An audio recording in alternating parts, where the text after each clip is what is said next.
Space 1999 is a British sci-fi TV show which ran for 2 seasons back in the 70s, but its cultural impact is still felt today. So much so that a new documentary is currently being made all about it. And today we're talking to the writer and director of that documentary, Jeffrey Morris, to find out more. Are you a Space 1999 fan, or do you have another favorite space-based science fiction show? Let us know via our social media pages at Space and Things Podcast on Instagram, Threads, and Facebook, or via the contact form on our website. And please consider joining us over at patreon.com/Space and Things. But right now, enjoy episode 162 of the Space and Things podcast. Oh my God. Unbelievable, but it is great done. You're listening to Space and Things with Dave Giles and Emily Carney.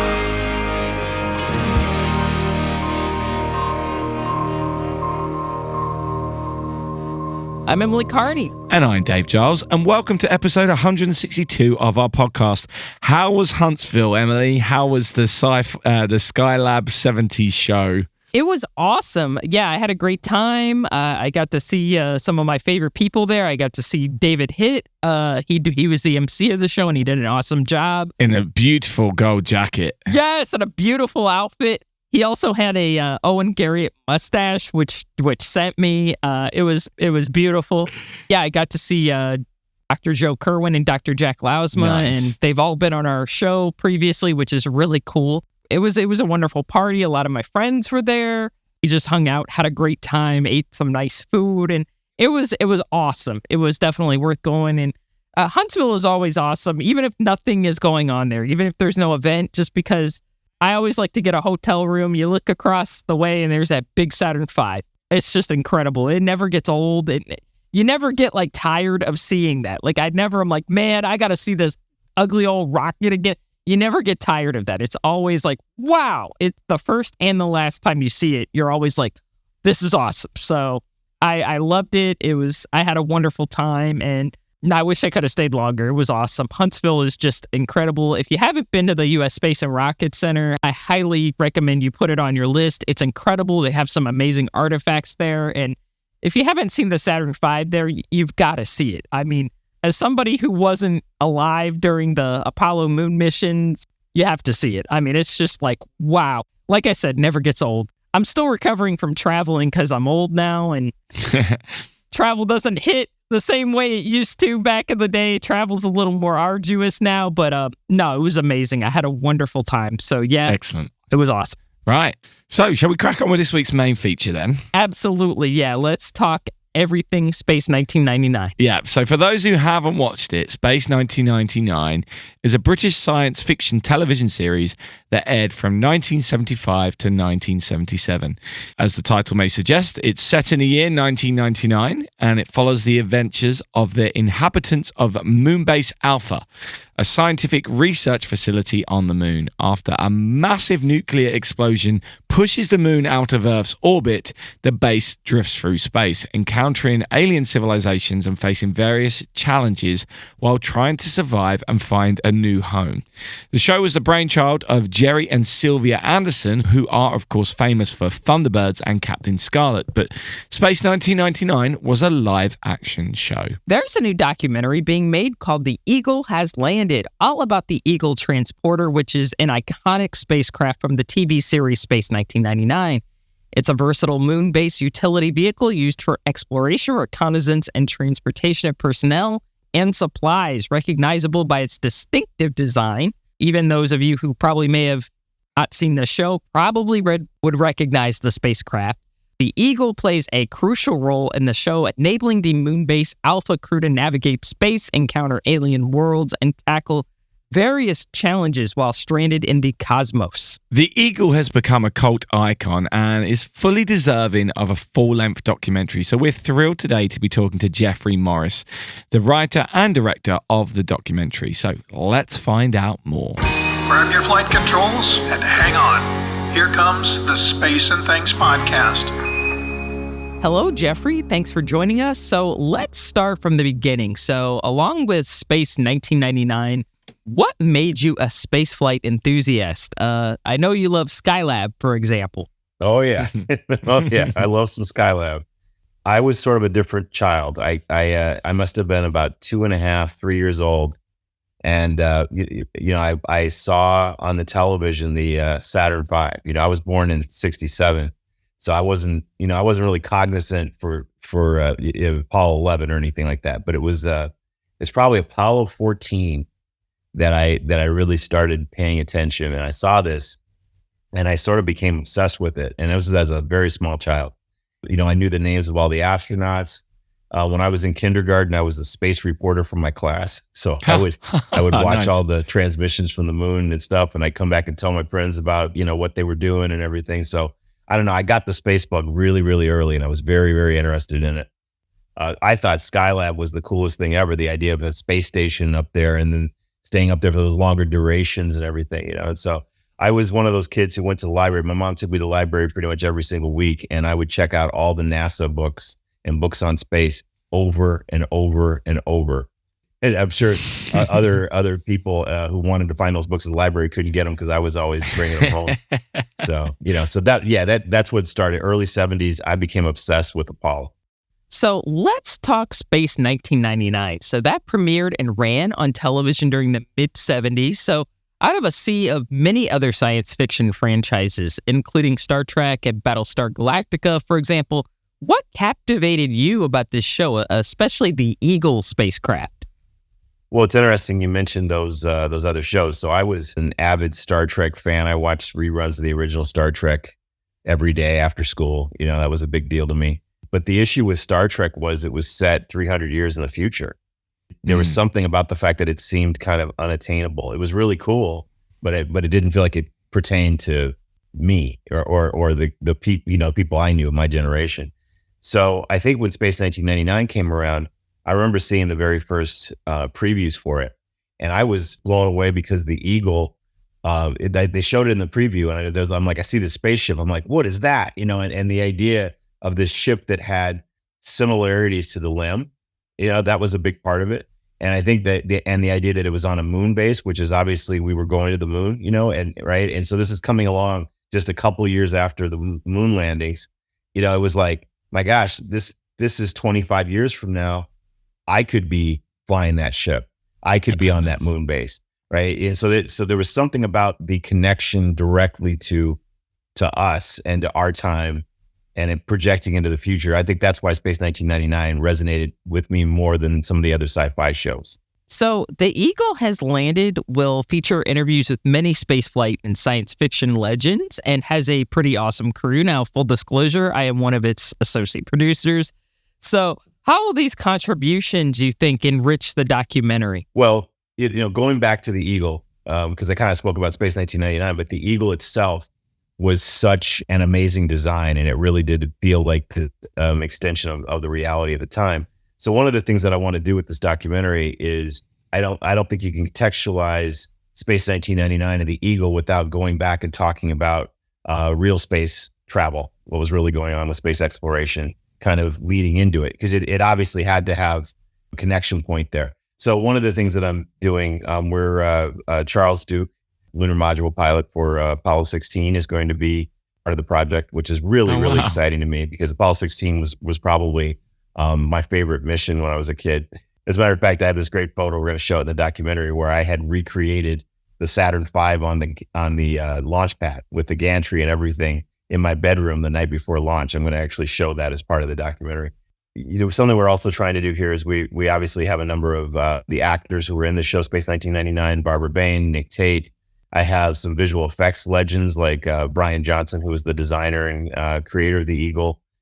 He's going to be part of it. A gentleman named Bill George, who was Brian's an Oscar winner. Bill George has been pretty sure he's won Oscars. He's also, he's been like part of like 5 Star Trek films and Blade Runner, and amazing visual effects artist. And he was directly influenced by Brian Johnson, the Eagle, and that sort of thing. So he's an Eagle aficionado. So I'm planning to go and do a tour of Industrial Light and Magic with him as part of the documentary, which is going to be really neat.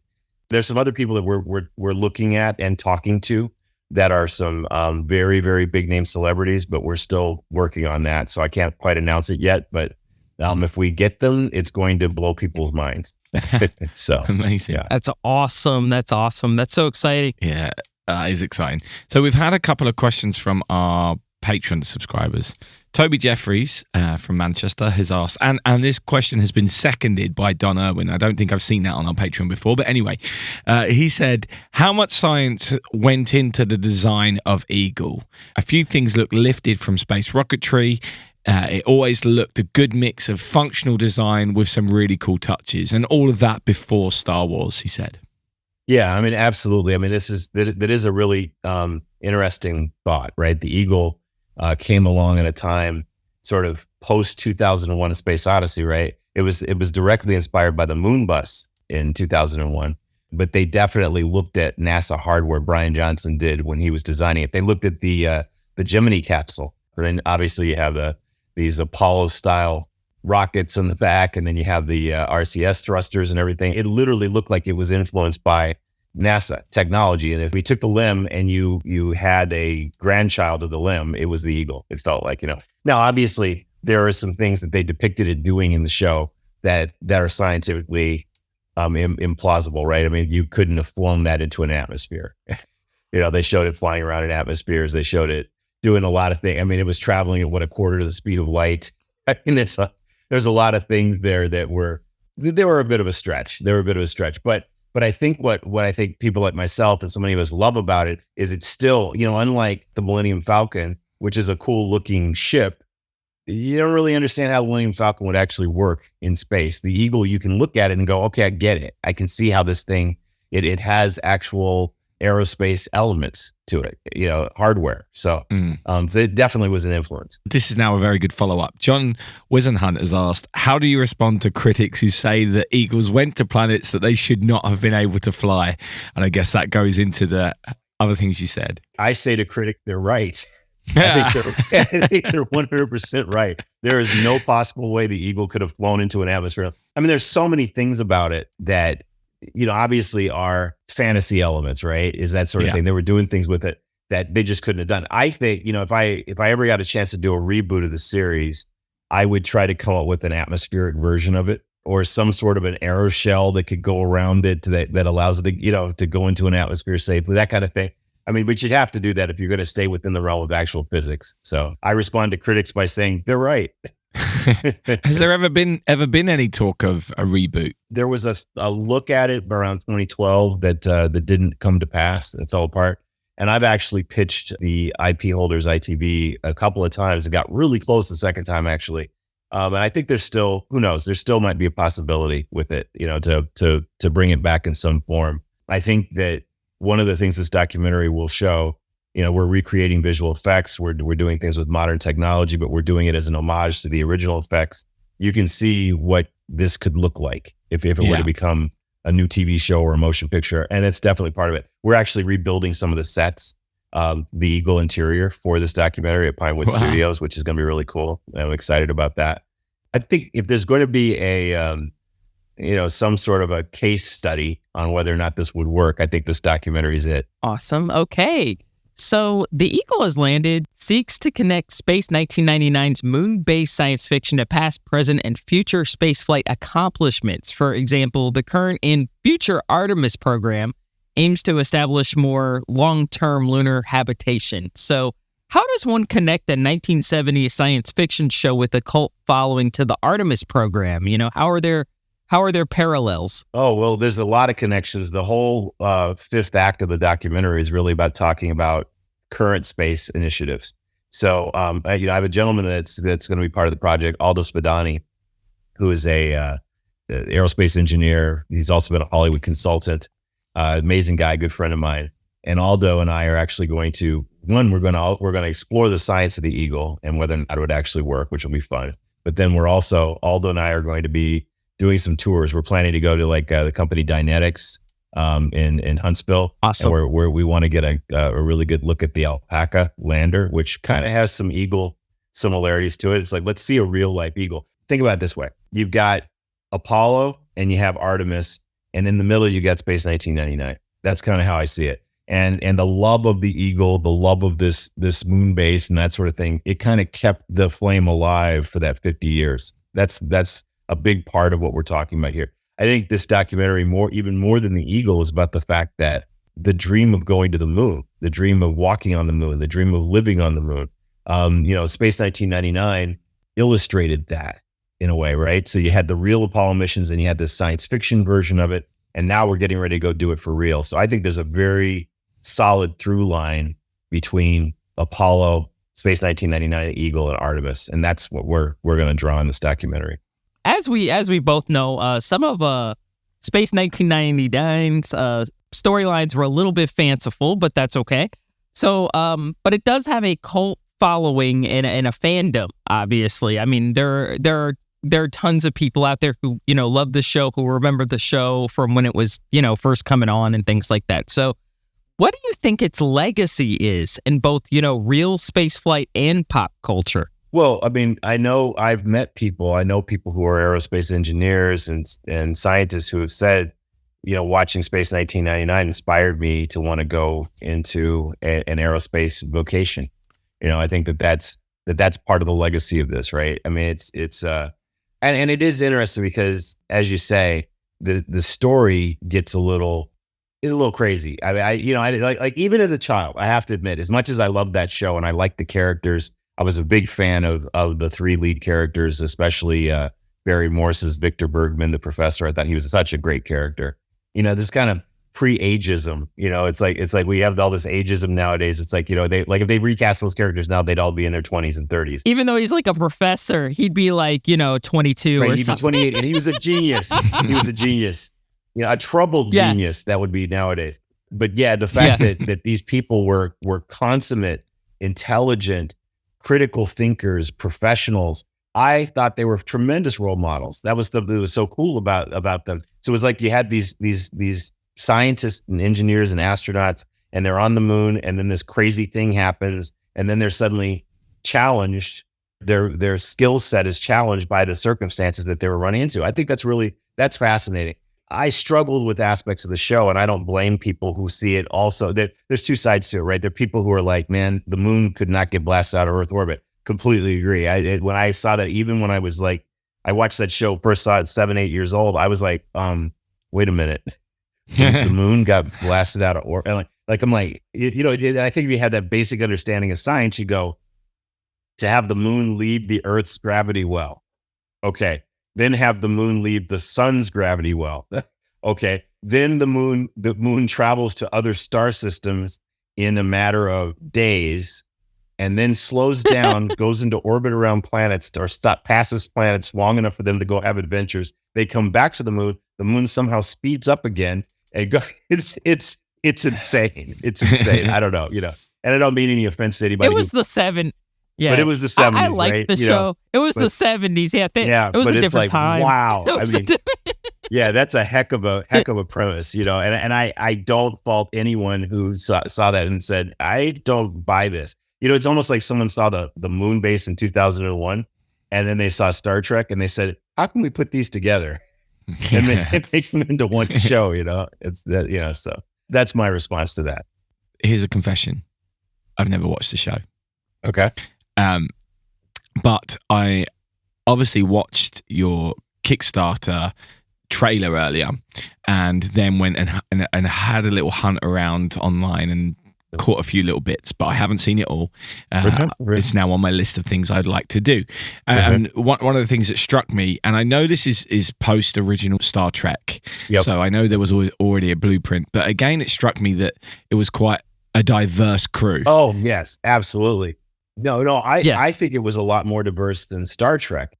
Remember, the co-lead of the series was a woman. Yeah. Right. And it wasn't like it was starring Martin Landau and then she was the co-star. It was like they were the co-leads of the series. Right. And you had women had lines and dialogue and a part of the action and adventure. They were part of the science. What the female crew members were part of this thing. They weren't just like, a backdrop to it. And then also you had Kano, who was the in charge of the computer on the base, who was black, and the other doctor. He wasn't a nurse or an assistant. He was a doctor. Dr. Russell's co-doctor was black. That was a big deal. And you had scenes where you had in one scene in this a show that was shot in 1973 and 74, right, aired in 75. We've got one frame with multiple Black people in it, Asian people in it. You know what I mean? Right. I mean, that was a big deal. And it was something that Jerry Anderson and Sylvia, his wife, it was important to them that they represent diversity in how they depicted the future. And I think that was tremendous. And it absolutely impacted me as a child. There's no question, because that idea of being able to see yourself in something, right? And so I would watch Space 1999 and say, hey, I'm going to fly the Eagle, and it's 25 years from now, and I look at that base and that's got all kinds of diversity. I get to be there. I get to be part of this. That was a big deal. So I think you picked up on something that absolutely was an aspect of the series. Yeah, I'm almost certain that would have helped it become the cultural icon it's become, because it's included so many people. The people that I know that watched the show, it was very diverse. As growing up and my friends and family, I mean, like all kinds of different types of people watched that show, and some of whom I know didn't like Star Trek, actually. Okay, interesting. Yeah. Mm-hmm. And the other connection, which I'm fascinated by this, is obviously that, as you said, the Anderson connection. Because I did grow up watching Thunderbirds and Captain Scarlet and so on and so forth. Yeah. Obviously, completely different kind of show, but the same creator. Mm-hmm. How far does that get explored, the Anderson connection get explored within the documentary? Because over here, Jerry Anderson's got such a huge cult status. Yes. Well, I'm planning to have at least 3 shoots in the UK as part of this documentary. So we can't do it or talk about it without it. It's so important. Jamie Anderson, Jerry's son, is working with us. Nice. And I'm actually doing an interview with him, Jamie in Wales, about his father's legacy and what he's doing with Anderson Entertainment. They have obviously created new content, and there's all kinds of new merchandise that's been created around the Anderson properties and everything, which is fascinating to me, which is great. Some of the stuff is really, really well done, and he's keeping the legacy alive with like real class and dignity and actual formidable content. I think that's great. It's funny. The first sci-fi show I ever remember seeing was Jerry Anderson's UFO. Okay. Right. Yeah, and UFO is my favorite sci-fi show of all time. I love that show. I think I like it even more than Space 1999, actually, way more. And did you ever see a movie called Doppelganger? Yes. The Jerry. Yeah, it's a crazy premise, but it's a cool movie. My introduction to Jerry Anderson was really the live action stuff that he was doing. Right, that was sort of the beginning of it for me. But I was well aware of the Thunderbirds and all the stuff that and there's definitely DNA in having a cool ship like the Eagle. It feels like it's got similarities to what I think Thunderbird 3 or something like, you know what I mean? Yeah. It's cool. It's cool for sure. And so we absolutely have to address it and talk about it. And it's definitely going to be part of the documentary. And I love spending time in England. Funny, I almost feel like I fit in over there better than I do over here. I have so many friends from England. And I feel the same way when I'm over in the UK. I'm like, I feel like I fit in better over there than I do here, which is very strange. It's very interesting. I feel very comfortable and at home over there, and I feel like I can communicate with people better. I've always liked a lot of music from there, movies from there. It's like I just feel like it resonates. So yeah, that's really interesting because English people hate Americans. Well, and that's probably not surprising either. So. I jest. Hopefully, Emily and I are on the good list. Absolutely. Yeah. Obviously, I was joking there. You are most welcome here anytime. Now, I'd like to have a broader chat about sci-fi, if that's okay. I know you have created some of your own worlds and stories, so I'm interested to know if you think it's perhaps harder now to create something new. I think about when books by Jules Verne or H.G. Wells came out, or when the early TV shows and movies started getting released. It must have been quite easy to give the audience something that they never thought about before, but now we've had so many huge and crazy ideas. I mean, Hollywood just goes mental, right? Do you think that it's harder now for sci-fi creators? No, I don't think it has to be a problem. I'll tell you why. I've got a project that I want to do. It's called Saturn V, and it's about a group of young people in the future in a much more positive society. Say we've kind of solved say we get cold fusion to work, or we get some sort of positive energy source that gets us out of this climate situation, gets things going on a positive track, right?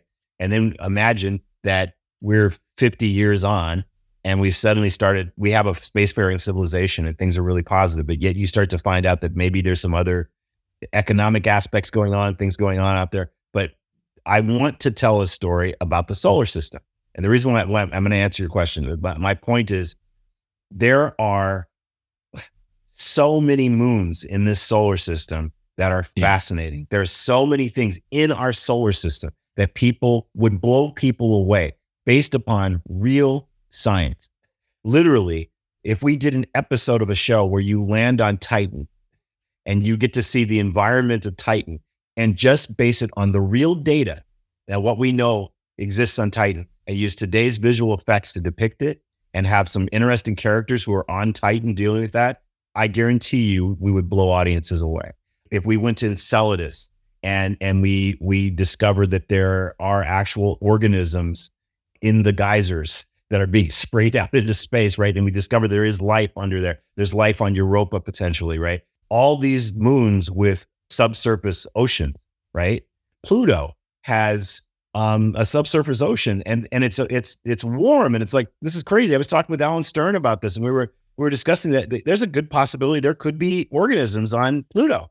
I mean, the point is right in our own solar system, there are, amazing worlds, amazing things. And we have the data. The data exists to actually inform the visuals and the story. And then so if you build a story, it's all got to be about the characters. You got to love the characters and you got to believe in them. You got to pull for them. But I believe you don't have to have horror. You don't have to have violence and good versus evil. It's literally just exploration and survival and the challenge of exploration.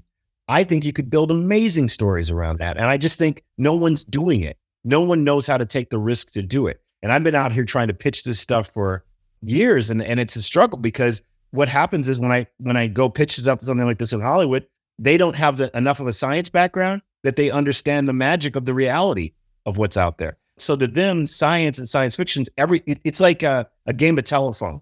Everything is based upon a movie, based upon a movie, based upon a movie, based upon a movie, right? And you only have like 3 or 4 lanes of original creativity that people follow. There's the Star Wars lane, there's the Alien lane, there's kind of a Tron lane. You know what I mean? It's like, right? There's Blade Runner, there's a Blade Runner lane, and everything's kind of a remix of those things, right? And so I'm talking about something that's completely different. It's like bringing in real advisors from the aerospace industry, real scientists, and really building a drama and a character-driven drama that uses the realities of science. And JPL is right there. Yeah, right. Yeah, JPL is literally right there. Exactly. And by the way, I hear stories about them hiring science and technical advisors from NASA, and then they don't listen to them. Yeah. Oh yeah. The advisor goes, "Well, you guys really couldn't do that," and they'll go, "Yeah, thanks." And then they do this ridiculous stuff. Look, if I had $1 billion, you guys blow you away. I blow you away. If I had $1 billion, you know what I'm saying? It's just We'll work on it. We'll work on it. We'll work on it. Talking of working on it, let's get back to Space 1999 a moment and your new documentary, The Eagle Has Landed, because there is a Kickstarter and time is running out, and it's an ambitious Kickstarter. So tell us what you're trying to do and why it's important. Okay, so The Eagle's Landed. We talked a little bit earlier about the documentary. So it's really using the Eagle spacecraft and a little bit of Space 1999 to talk about what I consider to be a very unique era in human history, which is when we were traveling to the moon and the aftermath of that and the impact of that on a whole generation of young people, myself being one of them, and the idea that this iconic spacecraft has kind of kept the dream alive for 5 decades while society regrouped and now we're heading back. So it's going to talk in the beginning about Apollo. It's going to talk in the end about Artemis and some of the moon initiatives. But in the middle, there's a human journey where I'm going to talk with people who are part of all this, who are fans of it, people who were part of the project when it was originally made, all of that. And I'm going to tell that story. And I think it's going to be very surprising for people to see the actual impact that this spacecraft and this time had on our civilization. And that's what the documentary is ultimately about. It does have the Kickstarter is at $500,000, which is high for a typical Kickstarter. We've already funded almost 25% of that. We still have another over a week left. It closes next Thursday. So there's actually, and they're Kickstarters that fund within minutes, right? It's just a question of awareness. and interest. So this has gotten international attention. People are very into it. We have already raised more money than most Kickstarters do by far, which is great. We still have quite a ways to go. And I'd love to see if people could support us, because at the end of the day, this isn't just about Space 1999, especially with the space community. I think anyone watching this interview right now, you can tell that I care about this stuff. It really matters to me. I grew up with this, and it epitomized the future for me. And I really want to tell those stories. And I'm one of you, and I'm hoping to not only create this documentary, but I see it as a jumping off point to do a lot of other really, really cool things. Absolutely. Well, Jeffrey, thank you so much for joining us today. Absolutely. This has been such a cool conversation. This has been awesome. This has been such a guys. great conversation. So thank you so much. And we wish you all the best with the Kickstarter. And hopefully a few people will come and sign up after listening to this. More than a few people, but everyone will come. By the way, you can go to eagledocumentary.com and you can learn all about the project. So that's eagledocumentary.com. And it also has a link to the Kickstarter right there. Videos, a big discussion about what it is and how it all works. So you can check it all out there. Yeah, it all looks great as well. I was on there before we spoke today. It's a wonderful site. So go and check that out. Find out more. Awesome. Our sincerest thanks to our many supporting members across the solar system. To join us, go to patreon.com/Space and Things. Okay, so obviously, as I said, I never watched Space 1999. But when I saw that you were involved in this, Emily, I was like, well, what's this all about? Of course, the Eagles landed. My first thought was, oh, you're doing an Apollo documentary. So that made me want to go and have a look. But obviously, it's nothing to do with that. But I am very much drawn into this. I think this is a fascinating story, and I'm annoyed that I've not seen it because of, and now everything I'm seeing, I'm like, I should know this inside out. This is something I should be aware of. When did you first watch it? I'll admit I haven't watched the entire series, but I remember seeing Space 1999 as a kid, sort of in like reruns and stuff like that. I didn't really have any knowledge about the scientific basis of the show, because if you watch the show just based on, the storylines, you're going to be like, man, that's unrealistic. That could never happen. But I loved the spacecraft. I liked the Eagle when I was a kid. I thought that was really cool. I loved the aesthetic of the show when I was young, because it was like kind of that mid-70s but retro futuristic sort of look to it. I love stuff like that. I still love stuff like that. It has that sort of, it's in the 70s, but it has that stylized look to it. It's really cool. So I remember seeing it when I was a kid. So this probably would have been like early 80s or so, probably about, I'm guessing 7-8 years after the show probably first ran. But I like Star Trek too, and I don't want to compare the two shows because they're not the same. They're not the same thing, because Space 1999 focuses on the moon and things like that, whereas Star Trek, they go on all sorts of different adventures throughout the universe. And I just thought it was a really, a cool show. I thought it was cool that somebody did a show about the moon so close to like the real Apollo missions, because Apollo ended in 1972, and this show came out first in 1975. So I thought it was cool that they did something, so close to Apollo, sort of talking about the future of the moon and having people actually live on the moon. Unfortunately, it's taken over, 50 years for us to actually start to think about this again. But that's when I first remember Space 1999, though, was in the early 80s, but it was well after the show was canceled. I just remember seeing it in syndication. I thought the effects were cool, and I thought the aesthetic of the show was pretty cool as well. I really loved it. Absolutely. And so how did you end up becoming an associate producer for the documentary? That's a great question. Well, I know Jeffrey. I've known Jeffrey for a few years. We've met a few times at like Space Fest and things like that. Jeffrey is really cool. We kind of are from sort of the same era in a way. We're both sort of Gen X. I think our generation, because he said at the beginning of this interview, he was born in 67. I was born in 78. So he's kind of at the beginning of Gen X, and I'm sort of at near the end of Generation X. And I think our generation overall has sort of a different view, because I think people, I don't want to say, boomers, because I don't want to cause a generational war on our podcast. I think they have a different view of that era, the 1970s, that than versus what we have. I wasn't alive during much of the 1970s, but having imbibed some of the content from that time, I think it was still a very hopeful. There were a lot of hopeful visions of the future at the time. You know, you had stuff like Space 1999, which showed us living on the moon in the future, which is something that I think back at that time we were thinking, yeah, we'll live on the moon. That seems plausible. I mean, why not? Yeah. We've been there. You did have stuff like Star Trek, you know, you had stuff like that as well, which showed crews going to deep space and things like that. And at the time that seemed, you know, oh yeah, we'll probably do that by, you know, the 2020s. That seems doable. It was sort of a optimistic time in a lot of ways. You know, I hate dropping this again, but you had people like Gerard K. O'Neill who were basically saying, you know, hey, you know, it's possible that we could be living in space in the future, and here's ways to do it. I like to view that decade through sort of an optimistic lens, and, you know, and you had things like Space 1999 that were exciting. Also, Jeffrey and I have bonded over we both love a certain space station from that time as well. We both love a certain space station. So I think that's kind of what caused us to vibe together, is that we both sort of like a lot of the same stuff. And I think we both have a similar view of that decade, you know, the 1970s, as sort of a hopeful decade.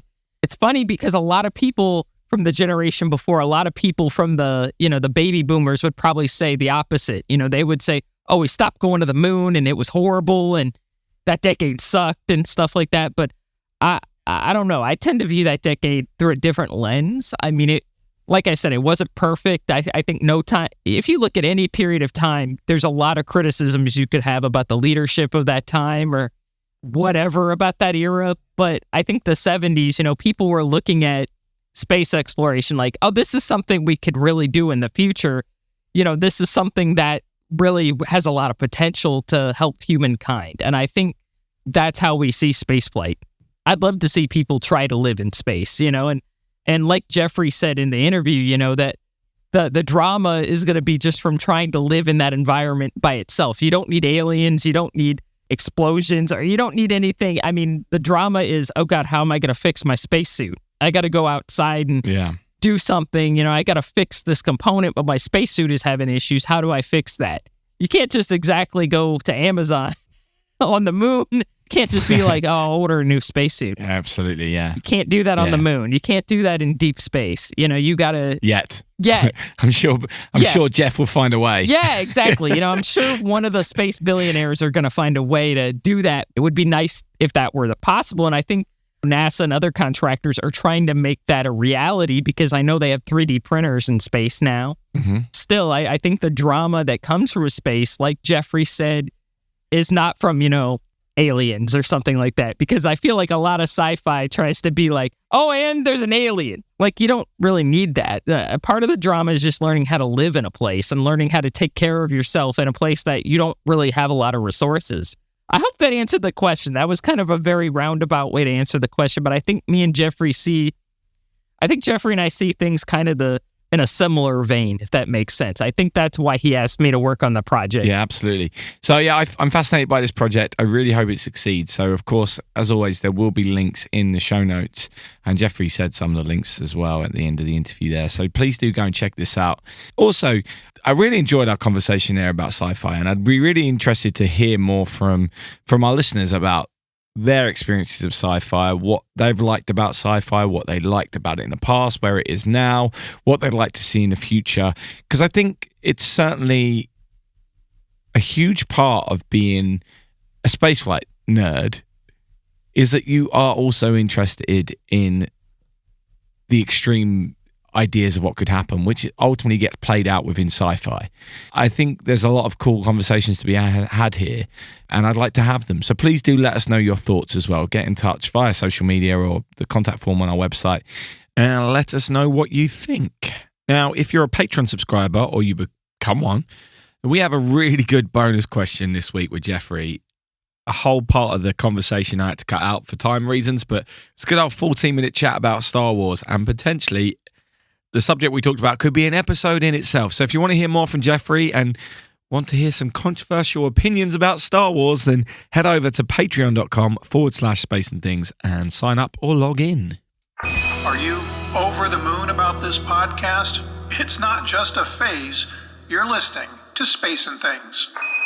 So, Emily, what's caught your eye in spaceflight this week? So there's two stories that kind of directly contradict one another this week, which I think is kind of hysterical. But there's an article that came out a few days ago in Scientific American called "Why We'll Never Live in Space." I'm not going to slam the writer. I think I know the writer through Twitter and stuff like that. And she's pretty cool. Basically, the article, discusses the medical, financial, and ethical hurdles that come with living in space. And I have to admit, as much as I am Gerard O'Neill acolyte, and I'm like, yeah, we'll be living in space. And the writer makes a pretty good case because living in space sounds awesome, right? Yeah. It sounds pretty cool. Just a little bit. It's not going to be easy. I mean, there's this thing called radiation up there. There are things that need to be kind of looked at further before we think about living in space for really long periods of time. And I think Frank Rubio, who just came back from a year in space, can probably attest to this. Yeah. It's a good article, and I'm sure a lot of space people will probably want to slam it, but it's a very good thought out article. And it does set out a pretty good case for, okay, why is it going to be difficult to live in space? Which I understand completely. I'm a very optimistic person, and even I think it's not going to be easy to, just live up there year after year, especially when we're not made for that environment. We just aren't. And I think just a day ago, another article dropped on the New York Times, and it's called, "Maybe in Your Lifetime, People Will Live on the Moon and Then Mars." So so that kind of goes directly against the article from Scientific American. And this article basically sets out, and again, it has some good points in it, and it has some good perspectives in it. I'm not attacking the writer. This is just a summary of the article. It's from the New York Times, and it says, through partnerships in 3D printing, NASA is plotting on how to build houses on the moon by 2040. So yeah, it sort of goes in direct competition with this article by Scientific America that's basically saying, yeah, living in space might be cool, but there's a lot of problems that are going to pose itself. And this other article's like, nah, we're going to be on the moon by 2040. We're going to be living in houses there. So I just think it's interesting how these came out within a few days of each other. And I feel like the 1970s are back. I've studied that decade, and there was a lot of similar articles around this time. You had articles that were like, man, the world is a piece of garbage. We're all going to be dead in a few years. We're running out of resources. Everything's horrible at the end. And then you had another article a day later by Gerard K. O'Neill. Let's go to space. There's unlimited resources there. Everything's awesome. So I just thought that was interesting. I don't know. I feel like the 70s are back, and they're both good articles, and they both have great points. So I'm not attacking either one of them. I think they're both an interesting read. So anyway, what about you, Dave? What have you been looking at? So I'm getting excited about the Psyche mission, which is coming up. I think it's a nice thing to be happening hot off the heels of the OSIRIS-REx sample return. So NASA are launching the mission. It's going to be on a Falcon Heavy, which is always fun. So this should be in the next couple of weeks. It's already been delayed a week, but hopefully soon it will launch. And it's a journey to a unique metal-rich asteroid orbiting the sun between Mars and Jupiter. This is straight from the JPL website. So what makes the asteroid Psyche unique, I love the fact that the asteroid is called Psyche. Anyway, what makes the asteroid Psyche unique is that it appears to be the exposed nickel-iron core of an early planet, one of the building blocks of our solar system. So this is pretty cool. It's not a sample return mission, but it's going to have a look at a very early asteroid. We're learning a hell of a lot about our origins from these asteroids, and so I'm glad we're doing more of it. I think it's really cool. Yeah. Also, the FAA, the US Federal Aviation Administration, has closed its investigation of the failure suffered by Blue Origin's New Shepard suborbital vehicle last September, which is good, which means hopefully we'll start seeing the New Shepard flying again, because that was going fairly regularly up until that point. Fortunately, that one was not crewed, but the crew compartment would have actually got away from that launch failure. So hopefully Blue Origin have learned a load from that. Hopefully we've got good steps going forward. That's a good news story. Not trying to be butt-kissy to Blue Origin, but I would go on that spacecraft 100%, man, because the orbit, the abort system worked, and when I saw that, I was like, okay, that's all I needed to know is that I'm coming. If I was on that, I'd be coming back home alive. So I'm like, That to I me, doubt it would be much fun, but you'd probably but have you're going to come home. You'd probably have a little body stiffness afterwards. I'd be on the couch for a few days. I might be on the couch. I might be on the couch for a couple of days reclined, in agony on a few Tylenol, but still you'd be alive. You'd be alive to talk about it, and to do it again. See, I'm nuts. I would go on it again. So it's good that they got to the bottom of what happened, with the launch vehicle as well. So the other story, which I think is interesting, although there's no conclusion here, but NASA has said that they're going to address concerns about the Mars sample return mission's unrealistic budget. We've spoken about this a few times. Yes. Obviously, there's been a lot of people saying it's getting too expensive and the things going on. So NASA have said they're forming a response team, which is good, right? Yeah. They're planning to respond, which is nice. Nice to know that we're going to get a response. Yeah. And hopefully figure out what's going to go on there. I'm sure they'll provide, cogent, well thought out things for both sides of the issue. Because, it'd be awesome to see this kind of thing happen. I think it's going to be interesting to hear from NASA about this, and hopefully we'll find out a little bit more about what happened and what might happen, because I still want to see this happen. Anyway, there's one final thing I do want to talk about, because I think it's amazing. Reed Wiseman, who is the commander of Artemis 2, which will fly next year, I saw a quote from him which I really enjoyed, and he was talking about his spacewalk that he did, and he said, I used to think I was scared of heights, but now I know I was just scared of gravity. And I really like that. I really like that. That's an incredible. I haven't seen that quote, but I love it already, because that's an incredible way to look at that. That's not a perspective a lot of people. It's a great quote, isn't it? It's a great quote. So that's an awesome way to look at it. It gets to what we were talking about when we got that crew announcement for Artemis 2. It was very exciting, because we said, hopefully we're going to get to know these people. And it's things like, now these quotes from these people are coming out, right? So now we're hearing something from Reed, which gives you an insight to him, and also then an insight into spaceflight. And I think that's just one of those great things. You got the commander of Artemis 2, used to be scared of heights, and I think that really humanizes him and astronauts.